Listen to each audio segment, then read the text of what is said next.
Live from the BDN Studios, it's Bang and Dang. That's awesome. If you don't like that, then You ain't black.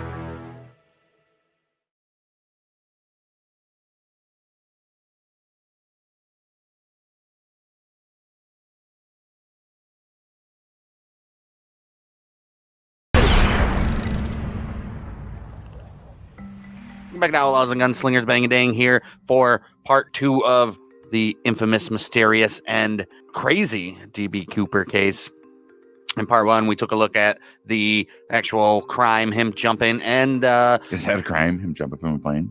the crime of him hijacking the plane and stealing money, I guess you could say, and then jumping out of the plane, and then the search for any evidence outside, and eventually finding money, and they found a placard that said how to open the aft door outside, and that's the only two physical evidence outside of the plane. But on the plane, they found his clip-on tie and his tie clip, I should say, and then wasn't his sunglasses too or something? Maybe. Right. Either or. A little bit of evidence, nothing much, and then they bungled the search area like twice. Oh no! It turns out he was actually Somewhere else. more over this area. The pilot's like, I should have said something earlier, but pretty sure we didn't go this We route. probably should have went somewhere else. Right.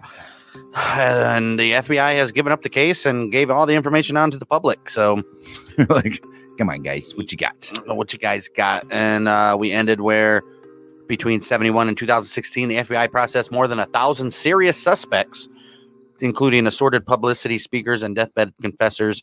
And we're going to run through a pretty lengthy list of them right now, starting with Kenneth Peter Christensen. In 2003, Minnesota resident Lyle Christensen watched a television documentary about the Cooper hijacking. He became convinced that he became convinced that his late brother Kenneth, who lived from 1926 to 94, was Cooper. After repeated futile attempts to convince the FBI and then the author and film director Nora Ephron, whom he hoped would make a movie about the case, he contacted a private investigator in New York City. New York City. In 2010, the detective Skip Porteous published a book postulating that Christensen was the hijacker. The following year, an episode of the history series Brad Meltzer's Decoded also summarized the circumstantial evidence linking Christensen to the Cooper case. Yeah, this guy's been talked about on many shows. Many. Most recently, I'm pretty sure Expedition Unknown. Watched that not too long ago, actually. Christensen enlisted in the Army, 1944. Sister Christensen enlisted in. And was trained as a paratrooper. Okay. The war had ended by the time he was deployed in 1945, but he made occasional training jumps while stationed in Japan with occupation forces in the late 40s. After leaving the Army, he joined Northwest Orient in 1954 as a mechanic in the South Pacific and subsequently became a flight attendant and then a purser. Christensen was 45 years old at the time of the hijacking, but he was shorter, thinner, and lighter than eyewitness descriptions of D.B. Cooper. So he worked at the airline that D.B. Cooper hijacked, but it was in the South Pacific as a mechanic. 45 years old, time of the hijacking, shorter. I don't know, but he was a paratrooper, but Thinner. D.B. Cooper preferred, he didn't want military parachutes, so Right. I don't know if that works out. Christensen smoked, as did the hijacker, and displayed a fondness for bourbon, as did Cooper. Schaffner told a reporter that photos of Christensen fit her memory of the hijacker's appearance more closely than those of other suspects she had been shown, but could not conclusively identify him. Okay. Despite the publicity generated by Porteous's book and the 2011 television documentary, the FBI stands by its position that Christensen cannot be considered a prime suspect. Can't. It cites the poor match to eyewitness physical descriptions, a level of skydiving expertise above that predicted by their suspect profile. Mm-hmm. Right. And a complete absence of direct incriminating evidence. I mean, I don't think the match to eyewitness physical descriptions means anything because people don't really remember. Right. Well, they're like, well, what's next on the list? Well, we got a Mr. Bryant Kofelt, who is known as Jack. Oh, Jack. He was born in 1917, perished in 1975. He was a con man, ex-convict, obviously, and purported government informant who claimed to have been the chauffeur and confidant of Abraham Lincoln's last undisputed descendant, great-grandson Robert Todd Lincoln Beckwith. Wait, Abraham Lincoln doesn't have any more descendants in his family? Undisputed. How does a bloodline? I guess Robert Todd Lincoln Beckwith didn't have a son, huh? Must not. Couldn't carry on that Lincoln name. Right. 1972, he began claiming he was D.B. Cooper. Yeah. And attempted through an intermediary, a former cellmate named James Brown, to sell his story. Oh, shit. Is that the James Brown? Get on up. He did beat his wife and shit, didn't he? Didn't James Brown go to prison? Pretty sure it was in like the 90s, though. Yes. Sooner, yeah. Or sooner. Later. Right. Or later. Right. He said he landed near Mount Hood, about 50 miles southeast of Ariel. Okay. Injuring himself and losing the ransom money in the process. Photos of Kofelt bear a resemblance to the composite drawings, although he was in his mid-50s in 1971. He was reportedly in Portland on the day of the hijacking and sustained leg injuries around that time, which were consistent with a skydiving mishap. Who cares if he was in his mid-50s? Some people are in their mid-50s and look like they're in their mid-40s. Like they're in mid-40s. Like that has anything to do with anything. Kofelt's account was reviewed by the FBI, which concluded that it differed in several details from information that had not been made public and was therefore a fabrication. What are these details, FBI? I thought everything was public. All right. Brown, undeterred, continued peddling the story long after Kofelt died in 1975, and multiple media venues, including the CBS news program 60 Minutes, considered and rejected it. Ooh. Oh, you know when CBS does. James Brown was like, man, this guy was him. Trying to make some money off of old Kofelt. Right. Jackie. No, it's not Jackie. Oh, moving on to the next suspect. Hey, well, this guy got the same last name, L.D. Cooper. Oh, L.D. Which lived from 1931 to 1999. Which lived. Right. He was a leather worker and a Korean War veteran. Was proposed as a suspect July 2011 by his very own niece, Marla Cooper. Marla. She's like, FBI, I think my uncle is D.B. Cooper.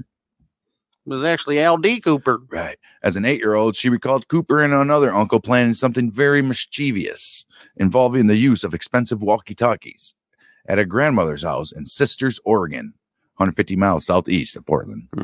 8 years old. Walkie-talkies, Portland. Come on. 8 years old. Right. The next day, Flight 305 was hijacked, and though the uncles ostensibly... She knew the exact date where they had this conversation. Get the hell out of here. And though the uncles ostensibly were turkey hunting, supposedly, L.D. Cooper came home wearing a bloody shirt, the result, he said, of an auto accident. Later, she said her parents came to believe that L.D. Cooper was the hijacker. She also recalled that her uncle, who died in 1999, was obsessed with the Canadian comic book hero Dan Cooper and had one of his comic books thumbtacked to his wall, although he was not a skydiver or paratrooper. August 2011, New York Magazine published an alternative witness sketch, reportedly based on a description by Flight 305 eyewitness Robert Gregory. Where were you, Robert? Yeah, depicting horn-rimmed sunglasses, a russet. Russet?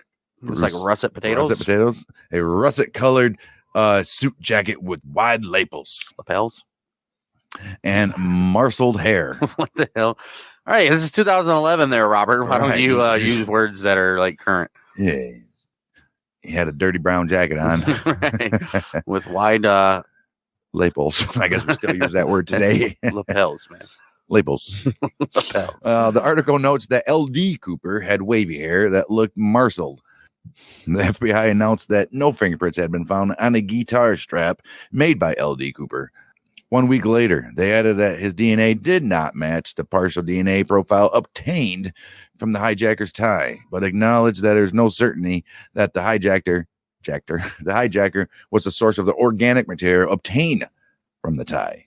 They don't know. That's all stupidity. All right. Get the hell out of here. FBI.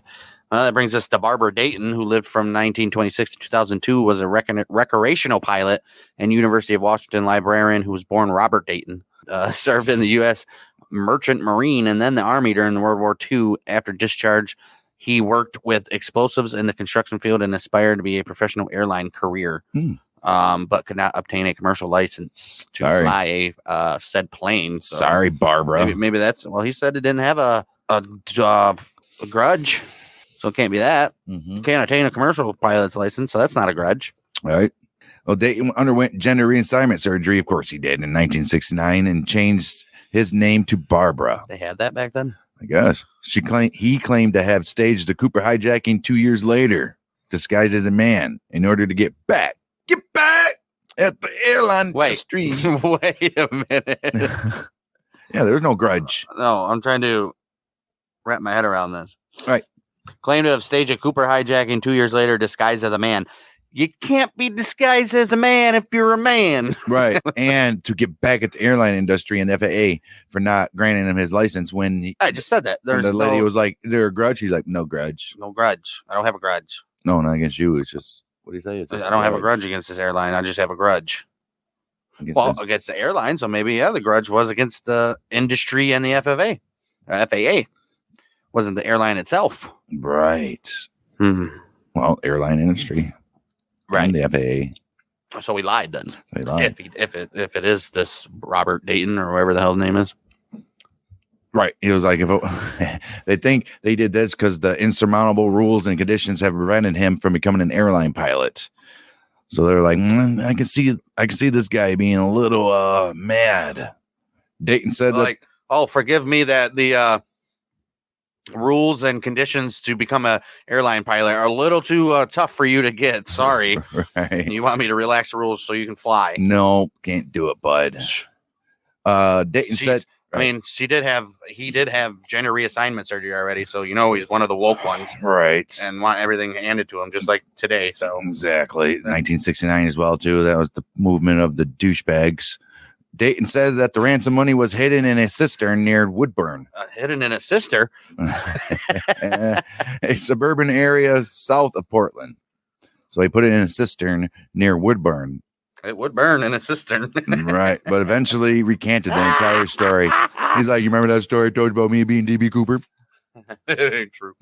Nope. No, just remember when I said I was a girl? Why are you telling me this now? Well, I just learned that hijacking charges could still be brought up. Sorry, all you wokesters out there, if you're offended. Not really. Remember I told you that I was really a female? Remember when I told you I was a girl? I lied about that too. Well, guess what? We're supposed to trust the science, and science says that it's not possible. Science says that was a lie. Right. The FBI has never commented publicly on Dayton, who died in 2002. So Dayton was like, I did this. I'm DB Cooper. I'm the first transgender DB Cooper. Wait. There still can be charges? You'd never believe this. Just kidding. I thought because I'm trans. Just a joke. Right. I can get away with anything.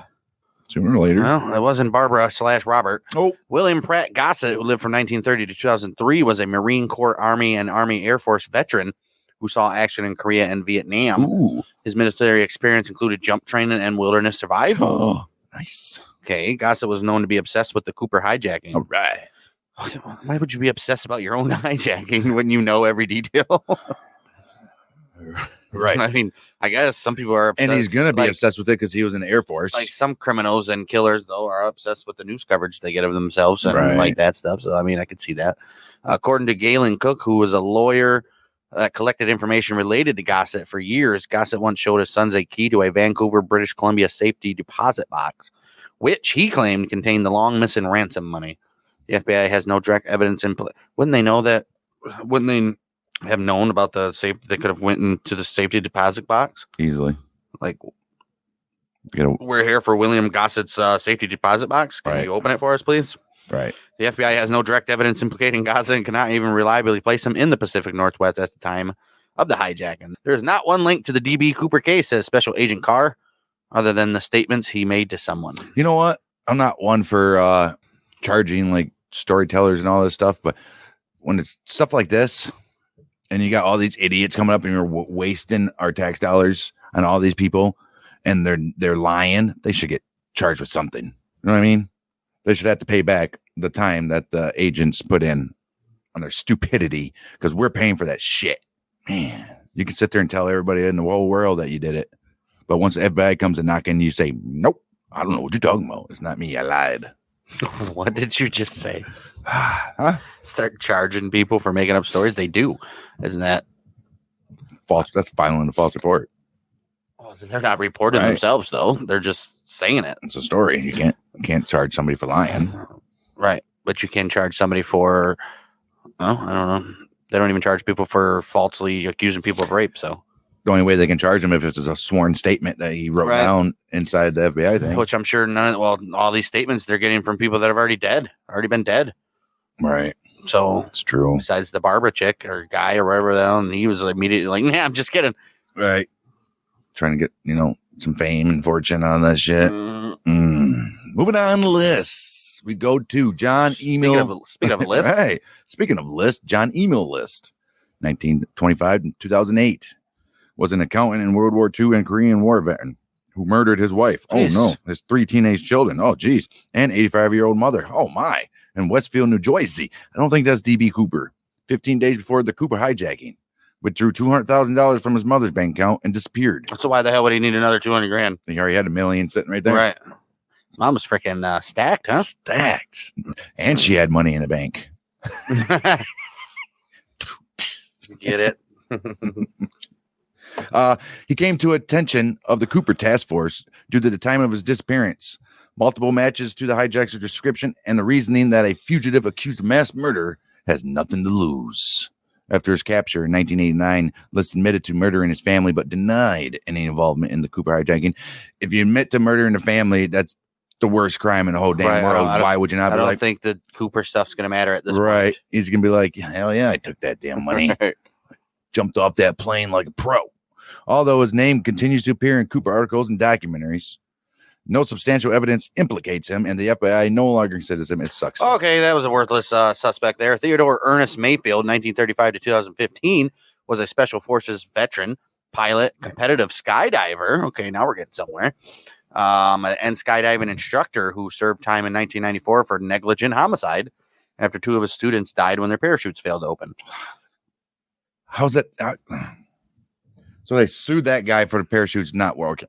Come on. They didn't sue him. He served time for negligent homicide. I'm assuming he didn't check the parachutes or maintain them properly. I'm assuming something like that. Possible. They didn't, yeah. Later, he was found indirectly responsible for 13 additional skydiving deaths due to faulty equipment and training. Yeah, there we go. His criminal record also included armed robbery and transportation of stolen aircraft. Oh, geez. He was even stealing aircraft. And transportation. In 2010, he was sentenced to 3 years probation for piloting at a plane 26 years after losing his pilot's license and rigging certificates. Really? This guy, huh? Oh, Teddy. Teddy. Mayfield was suggested repeatedly as a suspect early in the investigation. According to the FBI agent Ralph Himmelsbach, who knew Mayfield from a prior dispute at a local airport. He's like, we're ruling him out. Based partly on the fact that he called Himmelsbach less than 2 hours after Flight 305 landed in Reno to volunteer advice on standard skydiving practices and possible landing zones. So why would they even check this guy out? Himmelsbach should already know instantly. Once that name came up, Mayfield, no, I talked to him. I talked to that dude when the plane landed in Reno. Is that where it landed in Reno to refuel and all that? Refuel was supposed to, right, before or after he jumped. So how does that rule him out, though? He could have easily landed somewhere and called him 2 hours after the flight landed in Reno. So which means he would have had at least 3 to 4 hours that he had when he had jumped. So and called him just to cover his tracks. Right. Yeah, I should call this guy, but like I can lend some of my knowledge of skydiving to him. Just to throw him off. Right. 2006, 2 amateur researchers named Daniel Forak and Matthew Myers proposed Mayfield as a suspect once again, asserting that they had assembled a convincing circumstantial case. They're like, we got it.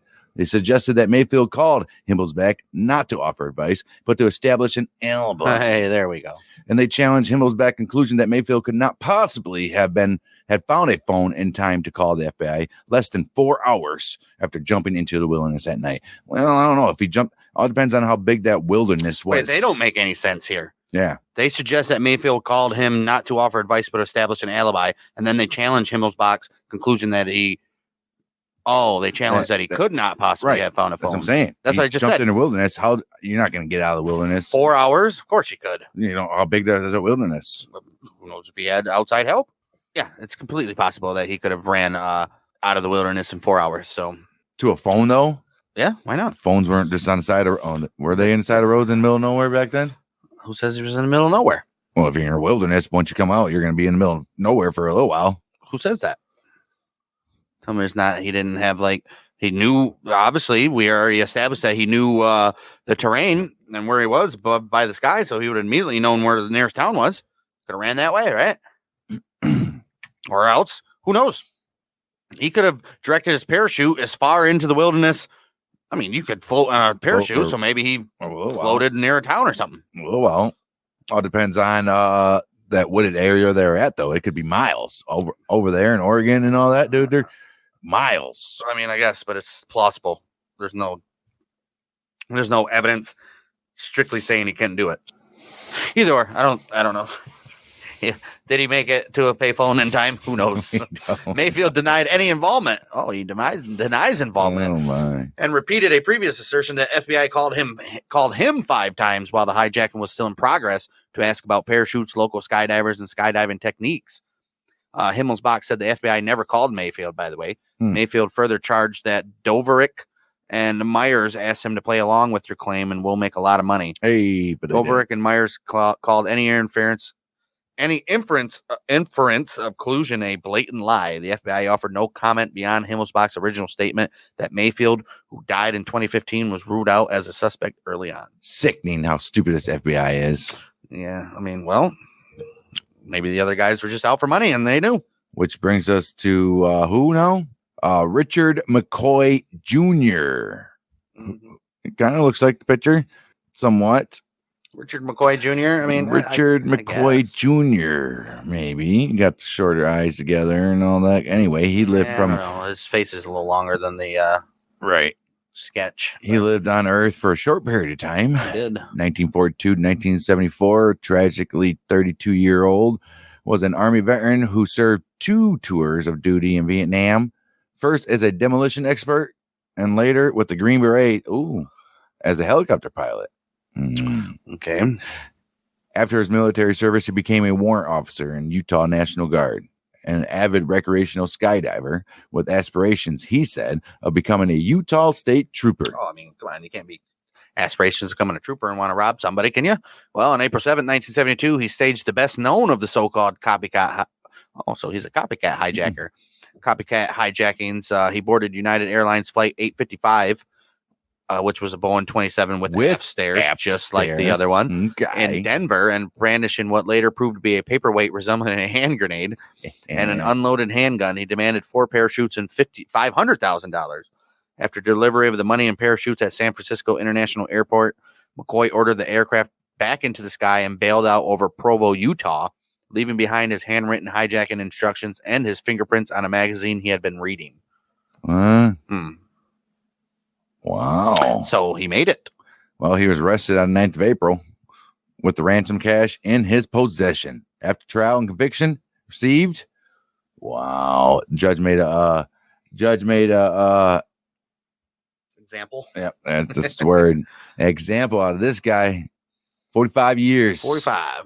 2 years later, he escaped from the Lewisburg Federal Penitentiary with several accomplices by crashing a garbage truck through the main gate. How do they get the garbage truck? That poor garbage truck driver's probably not living. Or tied up somewhere, right? Or he was in on it. Right. Tracked down 3 months later in Virginia Beach. They found him in Virginia Beach, though. Hey, he was living his best life. Right. McCoy was killed in a shootout, though. With the FBI agents. All right. For them. In their 91 book, D.B. Cooper, The Real McCoy. No, was he the real McCoy? No. You think so? The parole officer Bernie Rhodes and former FBI agent Russell Calamy asserted that they had identified McCoy as Cooper. They cited obvious similarities in the 2 hijackings, claims by McCoy's family that the tie and mother of pearl tie clip left on the plane belonged to McCoy, and McCoy's own refusal to admit or deny that he was Cooper. A proponent of their claim was the FBI agent who killed McCoy. He said, when I shot Richard McCoy, he said, I shot D.B. Cooper at the same time. Did he, though? Come on. The dude was, D.B. Cooper was described as calm and all that stuff, like he's going to be getting in a shootout and escaping from prison. Get out of here. This guy kept a low profile. Right. Come on now. Guarantee it. I shot D.B. Cooper at the same time. If he did survive it, he calmly walked into town and got a hotel room at a little tiny, and chilled. Right. And did nothing for a week because he hurt himself. Ran into a tree. Probably more. Right. I don't know what the hell he did because chilled for a while. I don't think any of that money has ever been recovered. Been flagged as being spent anywhere. So unless he did get picked up somewhere, they said no matter how long you wait for 24 hours, right, I'll show up sooner or later. You just wait there. He shows up on that road and he gets on and he goes. Who knows? Or he's still hanging in a tree to this day somewhere. Could be. Although there is no reasonable doubt that McCoy committed the Denver hijacking, the FBI does not consider him a suspect in the Cooper case because of mismatches in age and description. See, that means nothing. Right. A level of skydiving skill well above that thought to be possessed by the hijacker. Means nothing. All right. And credible evidence that McCoy was in Las Vegas on the day of the Portland Okay, that hijacking. means something. That means a little something. Credible evidence, I guess. And at home in Utah that very day, having Thanksgiving dinner. Oh, Jesus. With his family. Yeah, it wasn't him. Get out of here. Get out of here. Wait a minute. They have credible evidence that McCoy was in Las Vegas on the day of Portland, right? But they say he was at home in Utah the day after. So he was in Vegas the day before Thanksgiving and went home into Utah for Thanksgiving. And how they have credible evidence for this? Maybe flight logs, tickets, something, I'm assuming, right? Gotta be. Something like that. Right. Well, move us on to Sheridan Peterson, who 1926 to 2021 just passed away. Served in the U.S. Marine Corps during World War II and was later employed as a technical editor at Boeing, based in Seattle. Investigators took an interest in him as a suspect soon after the hijacking or skyjacking because of his experience as a smoke jumper and love of taking physical risk, as well as a similar appearance and age to the Cooper description. I mean, his forehead's kind of big, like the drawing. His nose is actually pretty similar. Everything's similar. His eyes, you can tell how the glasses would be crooked like they are because look at his ears. It's true. They made the ears seem like they're crooked. His mouth, I guess, would be. Yeah, I mean, it's got pretty similarities. His face is not as thin, but he's older though. Similar age, 44. Cooper was said to be in his mid-40s. They got pictures of him at that age. Who? That Cooper? guy. Sheridan? Yeah. Peterson. That's it right there. Right? Well, Peterson often teased the media about whether he was really D.B. Cooper. Entrepreneur Eric Ulis, who spent years investigating the crime, said he was 98% convinced that Peterson was Cooper. Yeah. But when pressed by FBI agents, Peterson insisted he was in Nepal at the time of the skyjacking. He died in 2021 with no further evidence or anything. Wow. So we get another FBI sketch of D.B. Cooper from 1971, and they're comparing it to, this time, a 1970 Army ID picture of Robert Rackshaw. So we see that. I mean, if that's a different sketch that isn't commonly the one, but right. Same hairdo. Yeah. So they keep on changing the sketch to make it look. There's only two. The one, all right, this one and the other one. So I mean, I guess, but I mean, anybody can look like. Well, I mean, I could put a picture of me up there and with the little hairdo and the same hairdo right. and all that stuff, and it would kind of look similar. And now our FBI has to take a look at Robert Wesley Rackshaw. Rackstraw. And they just recently died as well. He lived from 1943 to 2019, and FBI will find out that he was a retired pilot, ex-convict who served on an Army helicopter crew and other units. Darren, you guessed it, Vietnam. He came to the attention of Cooper Task Force in February 1978 after he was arrested in Iran and deported to the United States to face explosive possession and check kiting charges. What's check kiting? I'm assuming passing fake checks. Check fraud. Right. Several months later, while released on bail, Rackstraw attempted to fake his own death by radioing a false Mayday call and telling controllers that he was bailing out of a rented plane over Monterey Bay. Well, police later arrested him in Fullerton on an additional charge of forging federal pilot certificates. The plane he claimed to have ditched was found, repainted in a nearby hangar. Cooper investigators noted his physical resemblance to Cooper composite sketches, although he was only 28 in 1971. That's not Cooper. I can tell already. Military parachute training and criminal record, but eliminated him as a suspect in 79 after no direct evidence of his involvement could be found. No, I can tell already that's not Cooper. The Cooper I got in my head, that's not him. Nah, just the picture. Smarter. He's smarter than him. Well, right. definitely wouldn't have. I'm going to fake my own death. Right. Stupidity. By Mayday in, like they wouldn't have found the wreckage. Right. Or no wreckage. Or no wreckage. There wouldn't Exactly. be. Come on now. Right. Idiots. Right. 2016, Rackstar reemerged as a suspect in a history program and a book. September 8, 2016. Right. All right. What was the history program and what was the book? Right.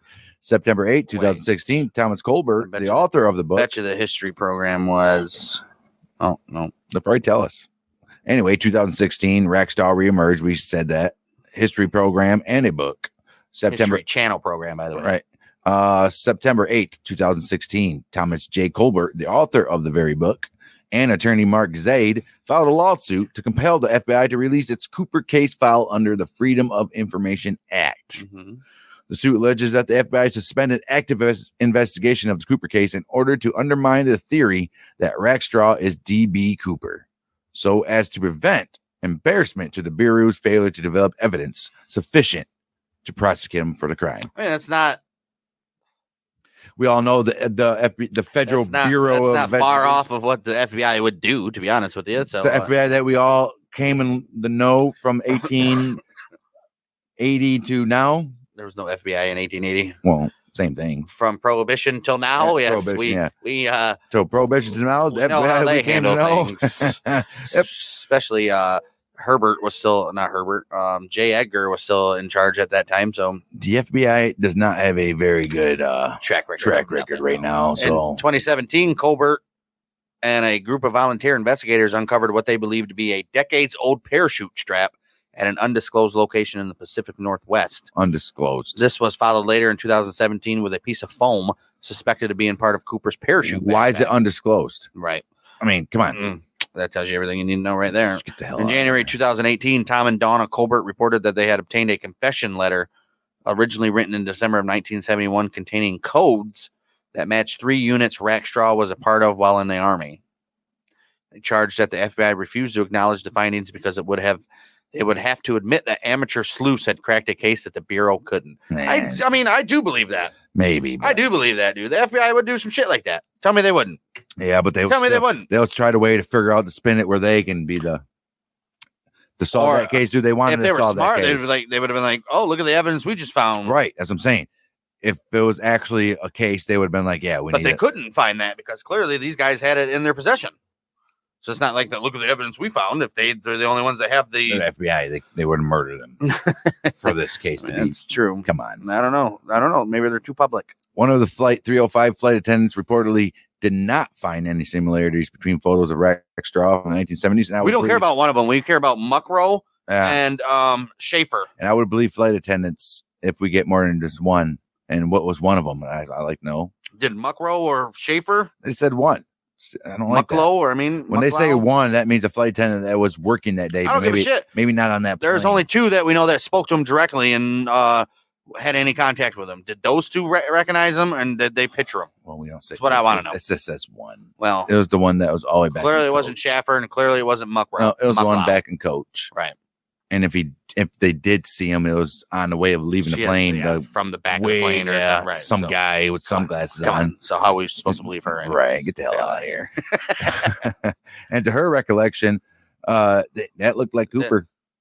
Said it didn't. Did not find any similarities. She did find similar. No, she did not. Sorry. Did not find any similarities. Miss Scusi. Right. Did not find any similarities. Right. So one flight attendant. And besides, 305. This is between photos of Rackstraw from the 70s and her recollection of Cooper's appearance. So they're probably asking her decades afterwards because they're showing her pictures of the guy from the 70s. This is clearly one of the flight attendants reportedly did not find any similarities between photos of Rackstraw. Because this is in 2018 and stuff. So right, and her recollection of Cooper's appearance. 30, 40 years ago. So I mean, how do we know anyways? Right. Rackstraw's attorney called the renewed allegations the stupidest thing he's ever heard. So he's denying it though. Why would he not just take credit for it? Whatever. Right. And Rackstraw himself told people.com it's a lot of bullshit. And they know it is. I gotta say it, because it's a quote, right? Right. It's a lot of bullshit, and they know it is. The FBI declined further comment. Of course. As usual. Oh, okay. So we know when the FBI doesn't want to do something, then maybe we're on to something. Right. Rackstraw stated 2017 phone interview that he lost his job over the 2016 investigation. Wow.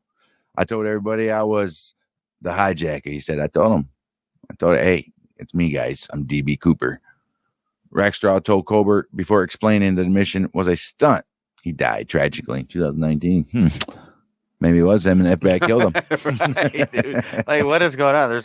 So he did all this, and then his picture don't look anything like him. Nothing. And they weren't even going to charge him. Too young. And they weren't even going to charge him with anything now, right? No, he was only, I don't know. He was only 28 in 1971, though. And the guy said they looked like his mid-40s. That guy right there at 28 does not look like a mid-40s. No, he looks like he's 28. Right. So I don't know. Maybe it was just a big old ruse. Well, at least Walter R. Recca from 1933 to 2014 is when he lived. He was a Michigan native, military veteran, and original member of the Michigan parachute team. Hey. He was proposed as a suspect by his friend Carl Lauren at a press conference on May 17th. Was he his friend? Right. The friend should be in quotation marks. Well, he was already dead. It was at a press conference on May 17th, 2018. In 2008, Recca told Lauren via recorded phone call, that he was the hijacker. He gave, out of nowhere, I guess. Well, he gave Lauren permission in a notarized letter to share his story after his death. Why didn't he do it soon? Yeah, but from Michigan, dude, that seems more credible. Right? Traveled somewhere else. Right. That he wouldn't be like in his home area. I want to hear this. He also allowed Lauren to tape their phone conversations about the crime over a 6-week period in late 2008. In over 3 hours of recordings, Recca shared details about the hijacking before they were publicly known. He also confessed to his niece Lisa's story. So he's sharing details that weren't publicly known at the time. So how would he known? Do we got something here? Well, okay. From Recca's description of the terrain on his way to the drop zone, Lauren concluded that he landed near Clay Elum, Washington. After Recca described an encounter with a dump truck driver at a roadside cafe after he landed, Lauren located Jeff Osiadax, who was driving his dump truck near Cle Elum at the night of November 24th, 1971, and met a stranger at the Teanaway Junction Cafe just outside of town. Okay. The man asked Osiadax to give his friend directions to the cafe over the phone, and he complied. I remember this from the Expedition Unknown that I watched. Yeah. Okay. They investigated this. Recca reportedly confirmed that Osiadax was the man at the cafe. After seeing a photo Lauren sent him, he's like, yeah, I see that guy. All right. According to Lauren, Joe Koenig, Joe Koenig, a forensic investigator, found no evidence of tampering or manipulation and no discrepancies from available FBI records that eliminated Recca as a suspect. Okay. Koenig later published a book on Cooper titled "Getting the Truth." I am DB Cooper. So the FBI hasn't even, they have not dismissed him as a suspect. That's what I'm getting from that. That's what I thought as well. Independent observers who have noted that Cle Elum is well north and east. That's what we were just saying. Right. Flight 305's known flight path more than 150 miles north of the drop zone assumed by most experts. Right. And even further from Tina Bar, where Way the money was. Further. We were just talking about that. They also point out that Recca, who died in 2014, was a military paratrooper and a private skydiver with hundreds of jumps to his credit, a direct contradiction to the FBI's publicized profile. Right. In response to the allegations against Recca, the FBI said it would be inappropriate to comment on specific tips provided to them, and that no evidence today has proved the culpability of any suspect beyond a reasonable doubt. So now all these other suspects, though, they publicly said that he wasn't a suspect. They're not pursuing him anymore. And they're not pursuing him, and he's not, or he's been dismissed as a suspect. Right. Now they can't. It'd be inappropriate to comment. You commented before, FBI. And this was even, they commented on the guy that died in 2021. And this guy was in 2014. Right. I don't know. We're going to have to keep an eye on, Mr. That was his name, Walter Recca. Walter Recca. Still alive? No, he died in 2014. We just established that. I wasn't listening. Sorry. He wasn't listening, even though you read half of it. All right. William J. Smith, our next wrong subject, November 2018. The Oregonian published an article proposing William J. Smith, 1928-2018, was his life of Bloomfield, New Jersey. They're like, this guy's a suspect. There he is. The article was based on research Do you think he was conducted. dressed in black? Oh, he was dressed in black. Dude's name Will Smith. And he's dressed in black. And he became Agent J. And he became Agent J. Smith. Yeah, dude. What is up with that? Whoa! Oh, look at this. Whoa! Whoa! Army data analyst who sent his findings to the FBI in mid-2018. Smith, a New Jersey native, was a World War II veteran. The article was based on a research conducted by an Army data analyst. Right. You didn't say that. Oh, well, I forgot that. He sent his findings to the FBI. Right. The article. Right. Well, his findings, right? Right. Smith, a New Jersey native. That was that. Yep, World War II veteran. After high school, he enlisted into the Navy and volunteered for combat aircrew training.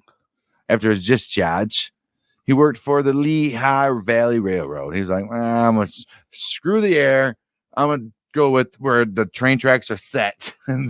Yeah, we're good to go here. And then he's like, why can't trains just have like off-road tires and they just go everywhere? Yeah, right. How come? Yeah, right. Throwback to our conversation of last episode that you clearly don't remember. Right. And he was also affected by the Penn Central Transportation Company bankruptcy in 1970. Ooh, that sucks. The largest bankruptcy in the United States history at that time. At this time. So that the Penn Station, dude. Yeah. Okay. Yeah. That article proposed that the loss of his pension created a grudge against the corporate establishment and transportation field. There goes the grudge. Oh. He said, I just have a grudge, not against your airline, but I got a grudge. Airline. It also created a sudden need for money. Okay. He was 43 at the time of the hijacking. In Smith's high school yearbook, a list of alumni killed in World War II lists an Ira Daniel Cooper, possibly the source for the hijacker pseudonym. I doubt it. Stupid. The analyst from his high school, though, so he would have known him, I would assume, right? They were both in World War II and from the same high school, so he would have known him, I'm assuming.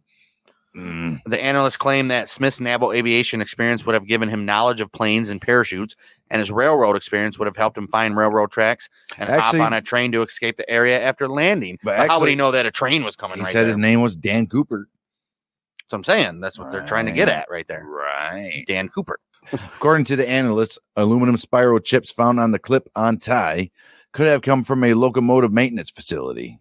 Here we go. Another could have. Smith's information about the Seattle area may have come from his close friend Dan Clare, who was stationed at Fort Lewis during the World War II. The analyst noted that the man who claimed to be Cooper in Max Gunther's 1985 book identified himself as Dan LeClaire. Smith and Clare worked together in Conrail in Newark,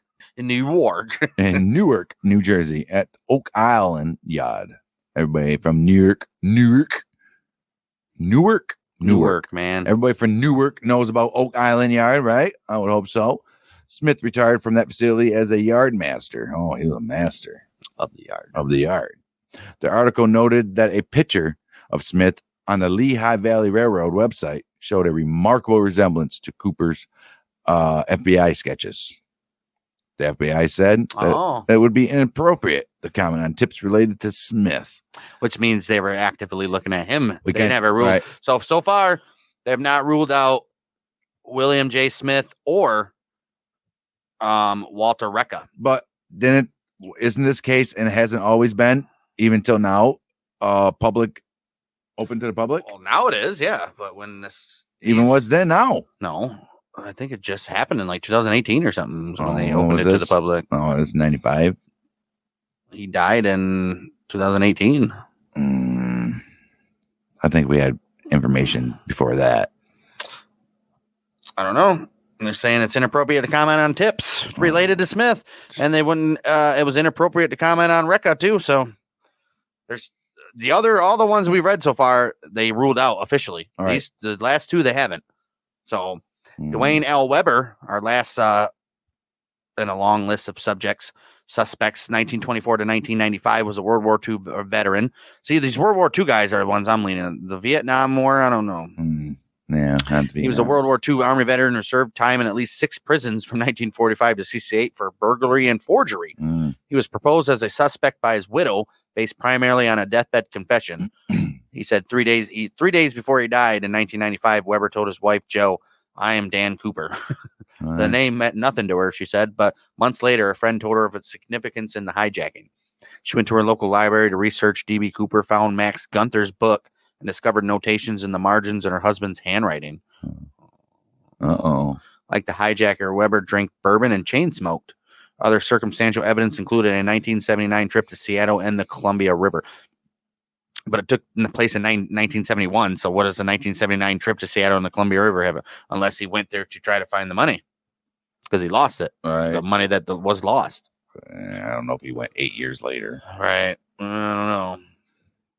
Himmelsbeck said Weber does fit the physical description, and he does have the criminal background that I have always felt was associated with this case, but did not believe he was Cooper. He's like, man, but not him.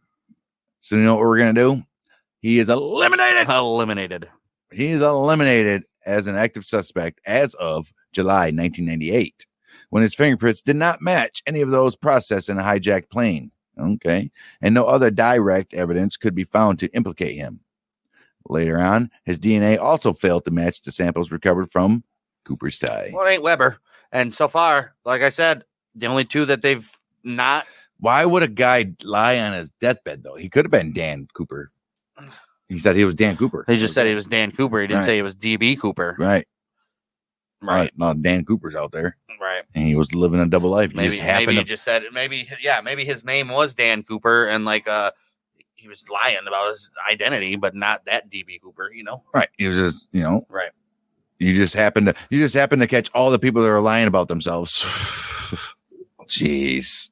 Living double lives and shit. Right. Get the hell out of here. So far, yeah, only 2 of these suspects the FBI has not officially ruled out. And those 2 I don't believe. I don't know. Rekka's was pretty that's close, but pretty believable. It's close, but not. I don't know. It's close, but not. I don't think so. That's the closest. It is the closest, but I'm still skeptical. Well, similar hijackings, kind of like backpacking off of this. Cooper was not the first attempt to air piracy in personal gain. In early November of 1971, just a couple of days before that, right, a Canadian man named Paul Joseph Sini hijacked an Air Canada DC-8 over Montana, but was overpowered by the crew when he put down a shotgun to strap on the parachute he had brought with him. What an idiot. Dummy. Cooper's apparent success inspired a flurry of imitators, mostly during 1972. Some notable examples from that year: Garrett Brock Trapnell hijacked a TWA airliner en route from LA to New York. On January 28th, he demanded $306,800 in cash. Man, that's very specific. Right. The release of Angela Davis and an audience with President Richard Nixon after the aircraft landed at JFK International. He was shot and wounded by FBI agents and arrested. Who's Angela Davis? Angela Davis is American political activist. Oh, that's why political motives. Okay. Yeah. I get it. That was what year? It was in 72. That makes sense. Then we get Richard Charles LaPointe. He was an Army veteran and New England beach bum. A little beach bum. And how could you be a New England beach bum? Right. What do you do? A bum three months out of the year? Right. Well, the 20th of January, he decided he was going to board the Hughes Air West Flight 800 at McCarran Airport in Las Vegas. He was brandishing what he claimed was a bomb while the DC-9 was did he on give the the flight a taxiway. pen and a note? Right. He demanded $50,000, 2 parachutes, and a helmet. And it was still on a taxiway. What an idiot. And $50,000. Right. The same year, 71? 72.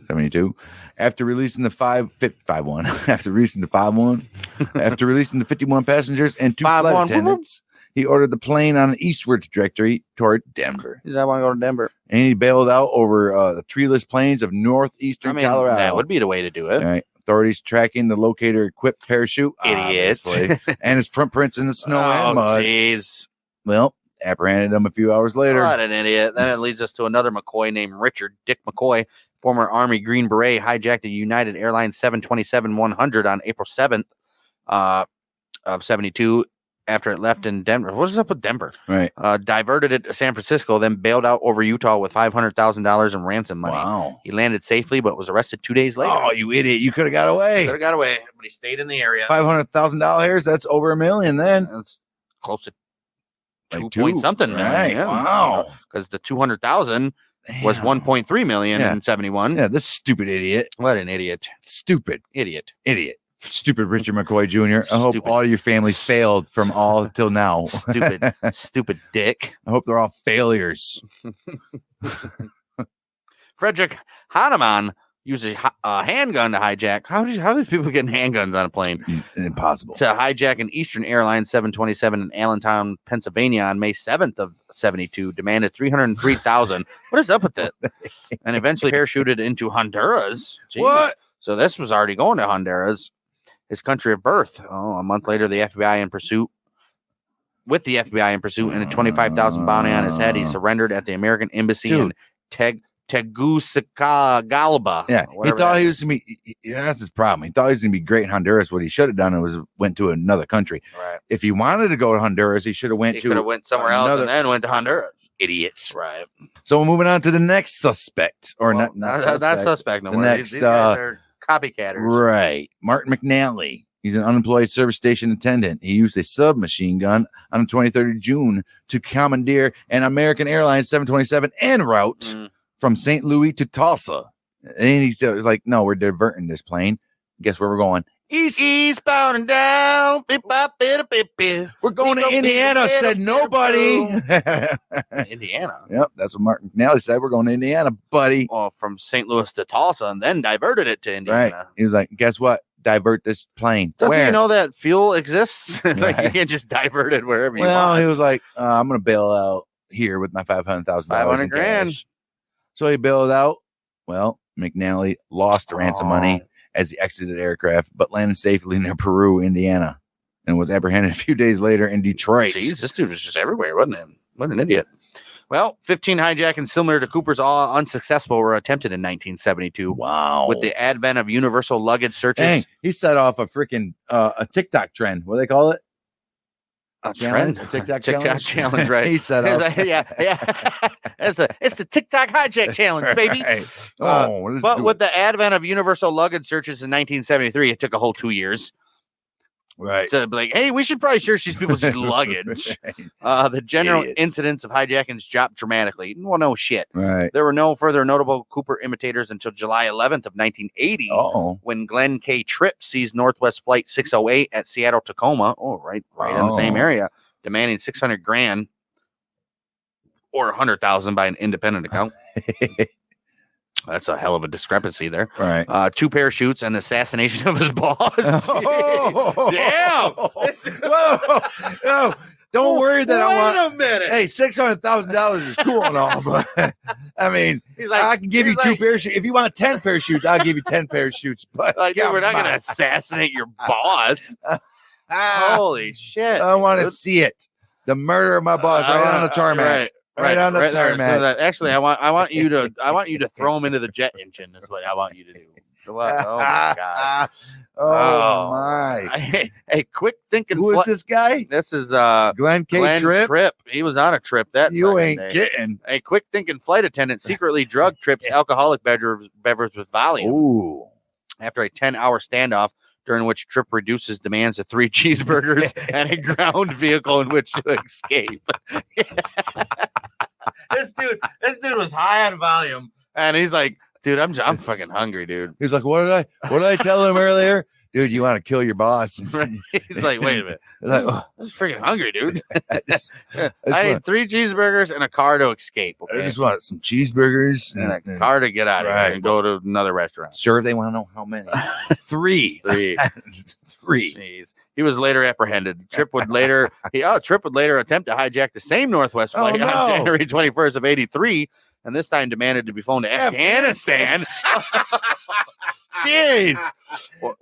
No, this dude wants to refuel 15 times. Is like the most outrageous demands in ransom history, dude. First, I'll let you assassinate my boss. They're like Afghanistan, and then go to Afghanistan. What the hell is in Afghanistan? When the plane landed in wow. Portland, he was shot and killed by FBI. I hope agents. so. Yeah, what an I'm idiot. sorry. What an idiot. What an idiot. This guy. Jeez. Afghanistan. 3 cheeseburgers. Wow. Ain't that the stupidest? Wow. The Cooper hijacking marked the beginning of the end for unfettered and unscrutinized commercial airline travel. Right.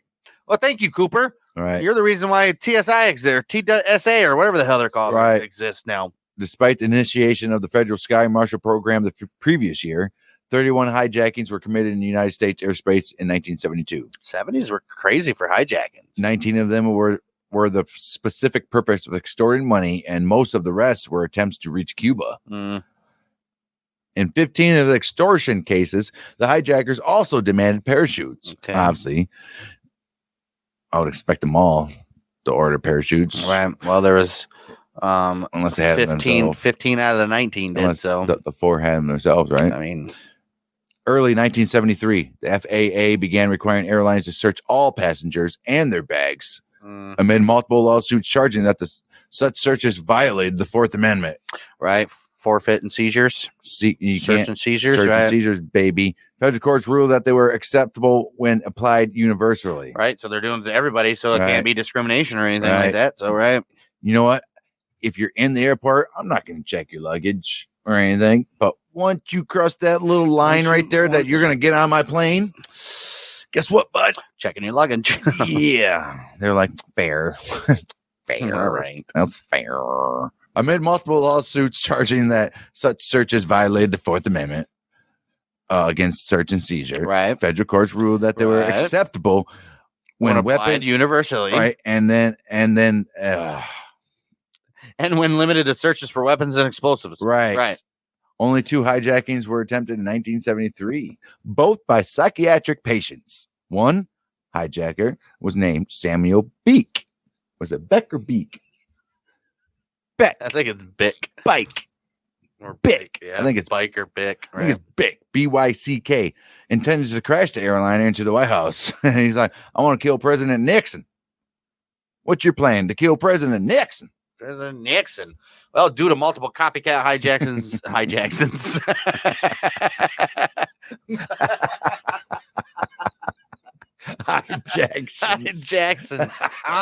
Fucking Jackson 5s were high as multiple high Jacksons. There's Jacksons and they're all high. Oh, look at that. Multiple. Due to multiple copycat hijackings in 1972, the FAA required that the exterior of all Boeing 727 aircraft be fitted with a spring-loaded device, later dubbed the Cooper vane. That prevents lowering of the aft air stair during flight. Well, there you go. Come on. The device consists of a flat blade of aluminum mounted on a pivot. The pivot is at the center of the blade. The vane is fastened to the forward end of the blade forward of the pivot and extends away from the fuselage. The long edge of the vane is perpendicular to the blade. It's okay. When the airplane is in flight, the force of air pushing against the vane exceeds the resistance of the spring and rotates the vane and blade without the pivot so that the vane becomes parallel with the airflow. I don't know what any of this means. This places the portion of the blade aft of the pivot over the edge of the air stair and physically blocks the air stair from opening. So they place a subject there that stops it from opening. Oh, Lord. Oh, Ruggin. If anybody followed along, good for you. But if you're on Patreon, at least you can see an example of it right here. It's a lock. This is on the unlocked position. So this comes over here. Right. This comes over here. Yeah, it's and locks it so you can't put it open. Obviously, it's a freaking. But it's from the. It's the force of. Right. It was an in-flight, the force of air pushing against the vane.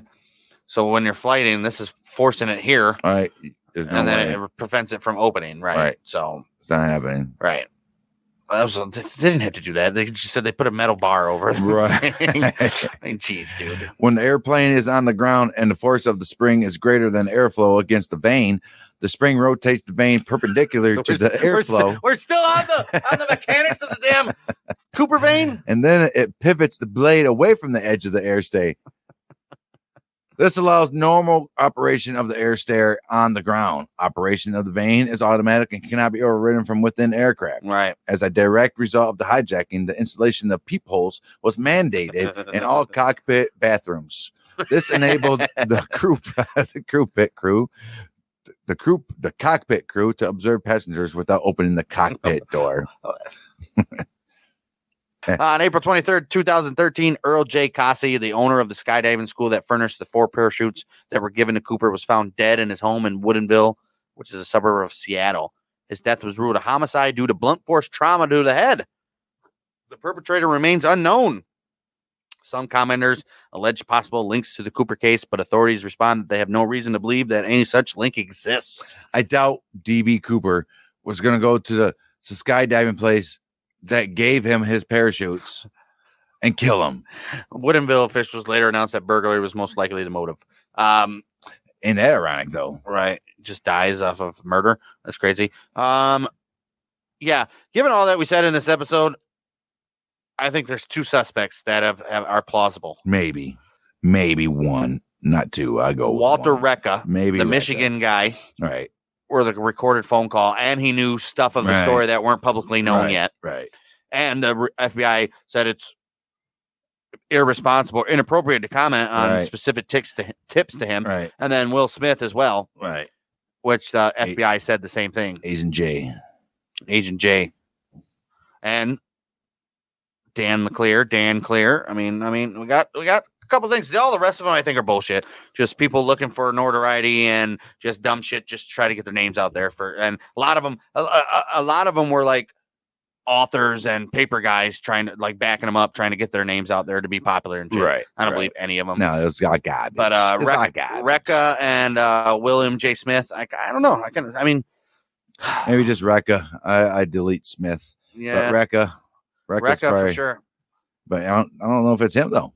Two of those 2 guys though, FBI inappropriate to comment. That tells you a lot right there that you need to know. Inappropriate to comment. I guess after 2 parts of DB Where Cooper. is DB Cooper, and was he ever apprehended, or is he still out there today? That's what I'm saying. Would he be out there today? 71, he was 40. Well, for sure. He'd be about 80 something. Maybe like 90. He's in his mid 40s in 71, 81, 91, 2001, 2000. Like 100. 11, 2020. No, he'd be like 95. 95-ish. 90s. He was in his 40s when it happened. If he's still alive now. All right. Right. Yeah, but through 2 parts of DB Cooper, we're just as confused as we were heading into this. Nobody knows. Just like the whole country and whole world that has ever heard of DB Cooper. And I think it's one of those things that's everybody has their own. Well, it's legitimately going to stay unsolved and not ever exposed forever. Never. And just I guess like the 2020 elections. And with that being said, I guess we'll leave it right there. And you guys want to hear this episode or see this episode with a lot more BS in this episode on Patreon in video unedited. Patreon.com/bangdang. We will be back next week we're not really sure yet on this episode, Outlaws and Gunslingers, but we will be back next week. You mark my words on that one. We're the Mouth Michiganders with